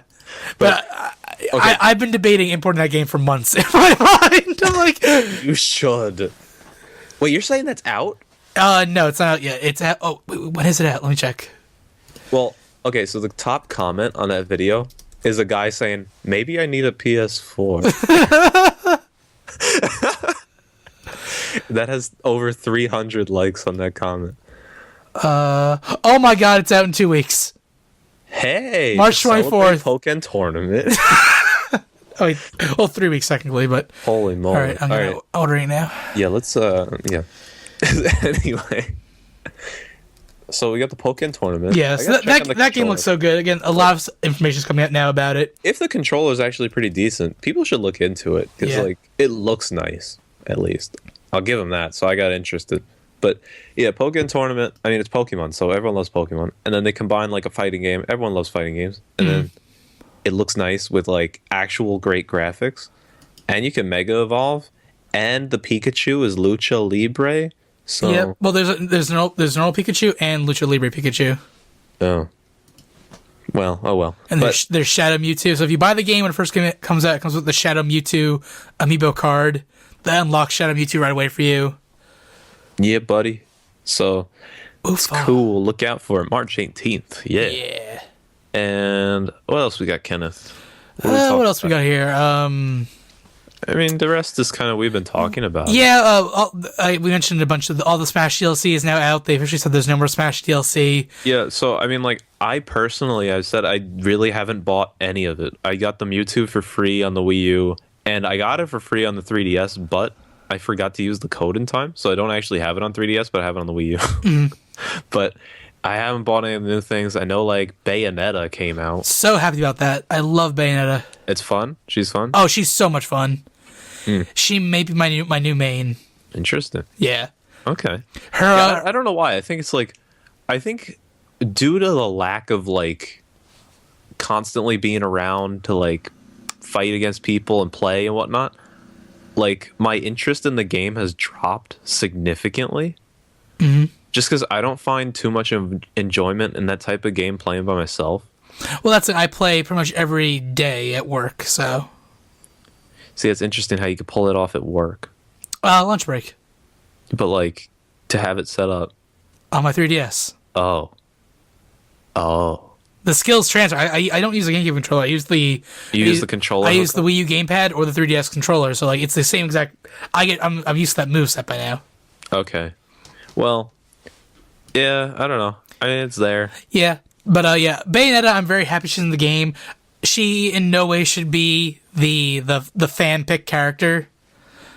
Like That's the fan pick character? yeah, that's the one that all the voting for. Not King K. Rool Nope, or Gino? those are costumes. And like all these interviews are coming out now. Miyamoto's like, yeah, we wanted Gino, but we just couldn't do it. Like he said he was the most requested character. Gino won the vote in terms of most requested, but overall in the U.S. in terms of what they could, not U.S. worldwide, what they could do, Bayonetta went out because Bayonetta was the number one in Europe, and she was Europe does have more people. It's an entire continent. yeah, and she was like the number 2 or 3, like in like the U.S. and Japan kind of thing. So she was up there. She was definitely up there, and it was easier for them to get the rights to Bayonetta because again, like they work with Platinum on everything, than it was to get Gino because Gino's owned by Square. Gino is owned by Square, and they already got Cloud in the game. So I think they didn't want to like put 2 Square characters in. If they had to pick a Square character, it's like it's gonna be Cloud because that's more vindicative of Square than anything else. Yeah. Okay. Yeah, I mean she's awesome. I love her. She definitely should be in the game. Just I'm kind of salty she was the fan pick character. Cloud is awesome. He's like a perfect representation of like the Final Fantasy character. He has a really cool limit break attack where like he can charge up his attack, and then any of his attacks can limit break attacks as you play. Okay. They brought Roy back. Cool. Ryu. Roy, my boy. Yeah. Roy is really powerful now too. He's crazy. And they had to record new dialogue because like Roy's already in the game because like the Koopa kid. Oh, yeah. So it's Roy and Roy. Like they had to do it twice. Ryu, he plays just like his Street Fighter counterpart. So if you're good at Street Fighter, your skills transfer over into the Smash character, which is actually really clever. And then like they added Corrin, and Corrin's just a big hey, buy Fire Emblem, which is what they do with the Fire Emblem characters. Like if Corrin was not from Fire Emblem, I wouldn't care as much, but like that's really all he's there for. And they blatantly said that like yeah, he's an advertising scheme for Fire Emblem Fates. That actually really funny if that was their dialogue in the game. What? Like they didn't record like them actually making like noises and whatever in their phrases. Like their taunts are "Buy Fire Emblem Fates." Be very interesting. Well, that's the thing. Like, his Fates was already out in Japan when they announced it, so like people in Japan knew who he was, and then the US is like, "Oh, you don't know who this character is? Well, buy Fire Emblem Fates, and then you'll know." Also, buy our DLC. God, I don't understand the concept of paying like $6 for one character. No, I don't care. That's well worth it to me. No, and the fact that every character came with a stage too, and extra music and stuff like that, it was well worth it. Again, maybe okay, if it was Pokemon, I would probably do it. That's the only thing. Like that's the love of my life. But like, like I think the most egregious thing they did was the just all the costumes, the Mii Fighter costumes, because I own a lot of those because they came with like bundles, but like I never bought all of them. Yeah, and like I've never used them either. Yeah, like even though they gave me a Geno costume, I refuse to use him. Yeah. And like Nintendo came out with like, oh, here are QR codes for Miis that make the characters look more like the characters they're dressing up as.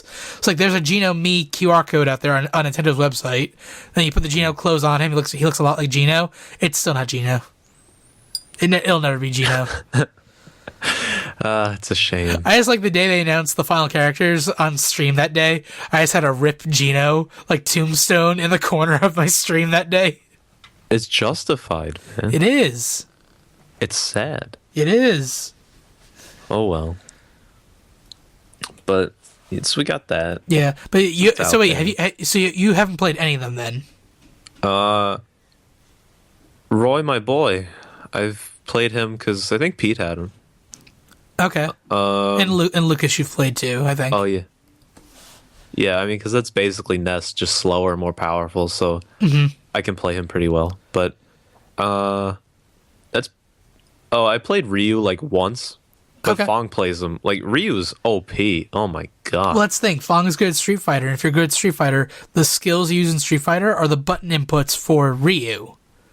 Yeah, so it's like god tier mode, and it's very hard. Like me and him went back and forth so many games. Oh my god. But yeah, I don't know. I haven't played the newer ones. Like I haven't played the Corinthia or whatever her name is, and then Corrin. Whatever. And then I haven't played whatever. Bayonetta. That. I like you have no respect for the female classes. Calling them this and that. Yeah. Yeah. Yeah. Yeah. Yeah. Well, that's the Smash characters. Again, there's not much to say. They're out. You can buy them. It's old news. It's been out for a while. Is it confirmed though that they're done? Yeah, they're done. Well, here's that's the thing. So now moving on to like some NX talk, there are rumors and basically confirmed leaks that Bandai Namco is working on a new version of Smash Bros. Yeah, and all the signs point to it's going to be a higher res, better looking, like running better version of Smash Wii U. It's going to have all the stages from the 3DS redone in HD for the Wii U. It's like all the stages that were only on 3DS and not Wii U. Yeah. On the Wii U. Okay. All the characters, so all the DLC. Yeah. All the Mii costumes, all this, like just a complete edition on the NX in full HD goodness. Yeah, I would consider that. I'd buy that in a heartbeat. That's a no-brainer to me. Now the thing with so now we were talking before like backwards compatibility. Yeah. Would the NX then be compatible with the GameCube adapters? Better be. It better be, exactly. But now, in terms of what the NX is, so have you been following the NX rumor train at all recently? Like, not recently. I mean, only bits and pieces. Okay. From what we understand, the NX is going to be a 2-part console. There's going to be the main system itself and a handheld held part. Kind of like a Wii U gamepad. Shut up. Kind of like a gamepad, but also like a 3DS kind of thing too. Yeah. So you can take your games on the road with you. Sure. There are things that when you detach the handheld piece to play games just on the handheld, things like the weather graphics maybe like not be in the game. Like there'll be like certain downgrades to the graphics in order to maintain the overall look of the game on the handheld system. Uh-huh. And then when you plug in the handheld back to the system, instantly the system boots up right where you are in the game, full HD, super powerful, like next-gen level graphics. They're saying it's more powerful than Xbox One, a little bit under PS4 right now, in terms of the last like testing they've seen on it. Uh-huh. But again, that could be here or there. It could be more powerful. We have no idea. It would use daisy chaining processing. So basically, because my Wii U, like I'm not playing my Wii U at night, but people in Japan are. My Wii U my NX would be using processing power to make games look better for other NXs that are online.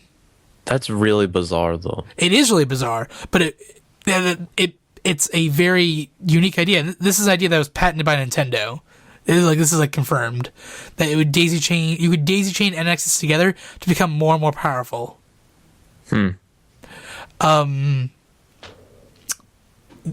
Like in terms of what it would like, their online system is getting completely revamped. There are rumors that they're working with former Microsoft executives to make a better online kind of Xbox Live kind of thing. Okay. It's supposed to be a very, very powerful console. Like it's very just the whole handheld element, like something that can detach from the console. That alone freaks me out a little bit because I like my handheld gaming, I like my console gaming. I don't want those to mix that much. And what's gonna happen to 3DS though? Exactly.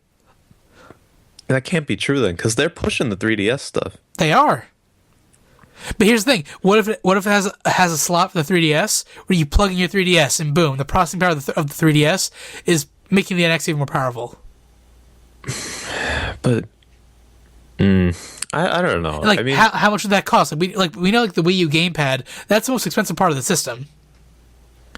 Like to replace Wii U gamepad is $150 out of the $250 price point of the Wii U. Yeah. Like, how much would a better, more efficient version of the Wii U gamepad work? Would it be hopefully not 400? Would it be a touchscreen? Would it be the size of a Vita? Would it be bigger than a Vita? Like all these things. Like I can't even grasp the concept. Yeah, it's one of those. I gotta see it to believe it. I don't know. I just they support the 3DS way too much. Too much? No, too much to do that. I think. Oh, it's like basically kill the market. You mean? Yeah. I mean, they understand that the handheld game market is kind of tough right now. Well, they make more money through the handheld market than anywhere else. Well, that's the thing. So I don't know. They just need to give me Pokemon games. Like I don't need anything else. Here's an idea that people came up with. Remember the Pokemon Rainbow idea? Yeah. Imagine every generation Pokemon, like every region on one game. Sure. You're playing it on your Wii U, on your NX, and it's like HD, like awesome graphics, like 3D models, like all of that. And then you want to go on the road, you take the portable component, and it turns to basically like almost like 3DS graphics, but it's still the same game. And then why can't they just make it so the NX works directly with the 3DS? Maybe they will. As the handheld component. Maybe they will. Wouldn't that make a lot more sense? Maybe, yeah. That it's so easy. Again, everything is rumored. So this whole handheld thing could be completely like, oh yeah, JK. Like, we're not doing that. Like, who knows? But just everything we've heard about so far is pointing in that direction. I don't know. Like, this is like Nintendo's time to make or break. I can't see them surviving another year though. With the Wii U's dead. Like, Mario Maker, shame. Mario Maker is great. Splatoon is great, and like they're definitely good versions for the NX with all the DLC and yada yada attached. Mm-hmm. But like, I don't know, man. We're getting that Zelda game, Zelda NX. I believe it's going to be a thing. Yeah, I think it's definitely gonna be a Twilight Princess whole thing. It's gonna be for the Wii U, gonna be for the NX. No, how much would you pay for it? 60. Not the game, the console. Oh, we were just talking about the game, so I was like, all right, yeah, $60, okay. Like, is this a $400 console like the PS4? Is it $500 like the Xbox One originally was? Do they go for the lower market $300 and send the wrong message again? Like, what do they do?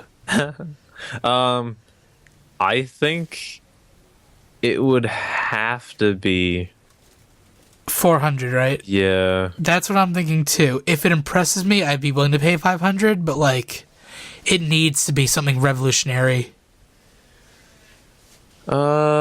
If Nintendo comes out with a console, it's like, yeah, we still don't understand the market. This is the Wii U 2. It's like Mewtwo, new Pokemon Tekken. Please buy. Yeah, I don't know, man. It just better be some price that I can live with, because I want it. Yeah. But like, I feel like it's gonna be really expensive. Yeah. I mean, it's a console. Like, again, I don't have like buyer's regret for my Wii U. Like, despite all the negatives about the Wii U, I've played the shit out of my Wii U. I mean, I like it. Yeah, I like it. It's exactly what I need. Because again, like I'm a Nintendo fanboy. I like the games they make, but I do see the limitations. Yep. And it's because I go to my PS4, like, wow, this runs so much more smoother, and the menu's easy to navigate, and the loading times are like nothing. It's like that's a much better experience overall. Yeah. Yeah. So that's really it. I just want to talk about the NX a little bit because Yeah, I mean, it seems cool. It's nice to think about, but like, I don't know. I gotta see it. We're 3 months out from E3, so I predict we'll have another Nintendo Direct like a month or a week before E3. Just like, oh, here's all the crap we don't want to talk about at E3, and they're gonna release their Nintendo Direct at E3. And they're gonna make it be done by Treehouse people, and I'm gonna hate it.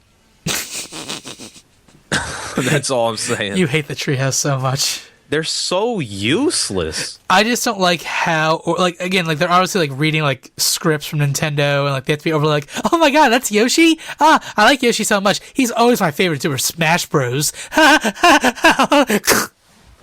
Yeah, exactly. Like that I don't like. I like when people like are real and whatnot. And it was actually really funny. After the direct the other day, the Completionist, Game Theory, J-Wits, a bunch of like YouTubers, they got to sit down with a 40-minute interview with Miyamoto and Bill Trinan, like being translator. And like it wasn't like scripted, like it was all focused on Star Fox. They had to Star Fox like questions and general ideas, but like they sat down with the man and actually had like real interviews. Like they didn't feel like scripted or fake or like anything like that. And it was like, wow, like just do more of that and don't shove the Treehouse people in our face. I mean, isn't their job just basically translating and testing games? More or less, but like they're like the face of Nintendo of America. Like, oh, hype it up, make it look good. Yeah, but like they shouldn't. Again, it's basically a company telling its employees like, hey, promote our game. Which, I mean, if you work for the company, you should like the game. But at the same time, the Treehouse people are just overly done. But I feel like also the Treehouse people are like those people that like really aren't that good at games. That's the thing. They're not gamers. They're promotional people hired by Nintendo. Like they were hired for a job in Nintendo.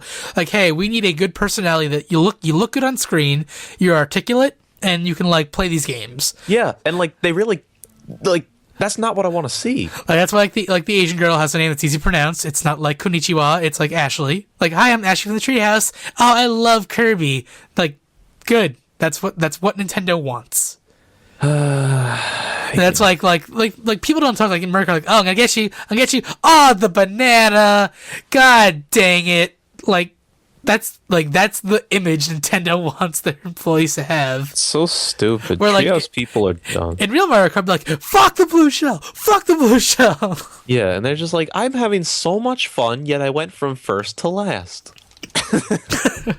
Like I'm really hoping that the new Nintendo president, I still can't pronounce his name, but I forget. I'm hoping that he shakes up the company a little bit.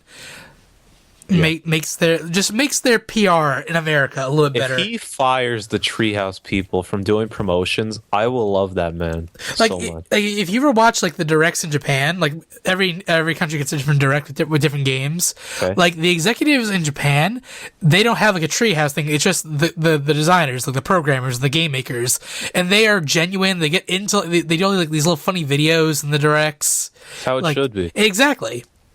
They gotta stop treating the American audience like little kids. Like, you're acknowledging this is the 20th year of Pokemon. And they have trivia for like 5-year-olds. Exactly. It's like, acknowledge your audience. Like, your audience is now... Mario came out more than 30 years ago. Stop showing the 5-year-old what Mario is. Show the 30-year-old who's playing in his basement. Cancel the color splash. Hashtag cancel color splash. I swear. My God, that was disappointing. Oh, Kenneth. Jeez. Lewis. Yeah. We had a lot of cover on the show. I think we got through all of it too, which is good. Yee mango. That means next week we got all new fresh stuff. I don't know what it is yet. We get no news from now until then. It's like, JK. Hey, that would be a great opening. Yeah. And it'd be over. It's an opening and a closing. I feel like we had 1 week like that, but we had like nothing to talk about, and we just like bullshitted for like an hour. Hey, that's great. Yeah. Everyone loves it. Yeah. Nah. Anything else you want to talk about? Anything we didn't like cover in this little... I mean, I'm happy that we got our pocket card jockey in there. Yep. The only other thing is obviously Pokemon Blue and Red and Yellow. Yeah. That we talked about. Oh, we should also mention that Yumi are going to start learning the card game. Oh, yeah. I mean, we'll see. Dude, the if card it's too game... much, then I'm like, whatever. The card game looks infuriating. Yeah, so like I at least want to say that like I've attempted to try and learn it because I never even tried. Well, here's the thing. I opened up the deck today. Yeah. I bought these World Champion decks, which are copies of the World Champions decks from the last Pokemon TCG World Championship, and they're not legal cards. They're copy cards. It's like training cards. Yeah, it shows you how the deck is.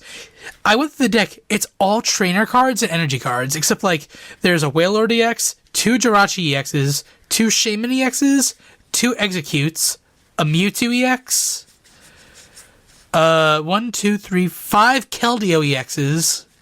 Kind of weird. An Articuno, a 2 Blastoises, and the rest is all water energy cards and trainer cards. I'm looking at these cards like, okay, how do I get, like, why is Execute in here?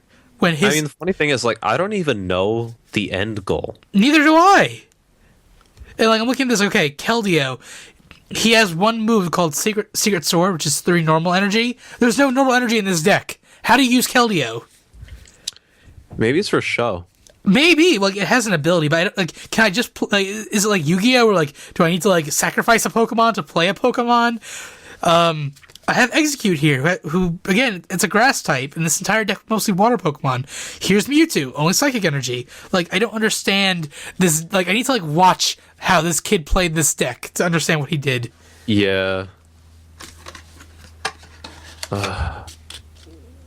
Yeah, so that's the thing. We're gonna try it. Well, so we'll update you in the future if we ever learn. Yeah, so yeah, we'll see. Yeah, I think we honestly, no promises on. Yeah, no promises. Definitely not. All right, I think it's a good time to end off here.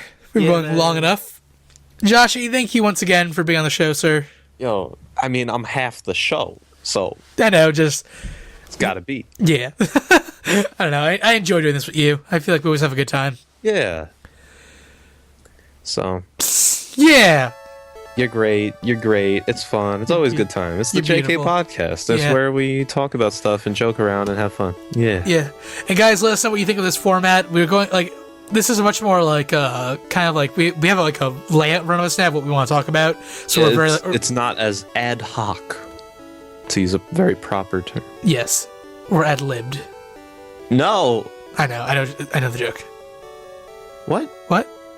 Anyway, thank you all for listening to the JK podcast. We'll be back next week with a brand new episode full of probably some goodness. If not, then JK. Yeah. I like that. Until next time, guys, I've been Ken O'Connor. I'm Josh Brennan. See you guys in the next one.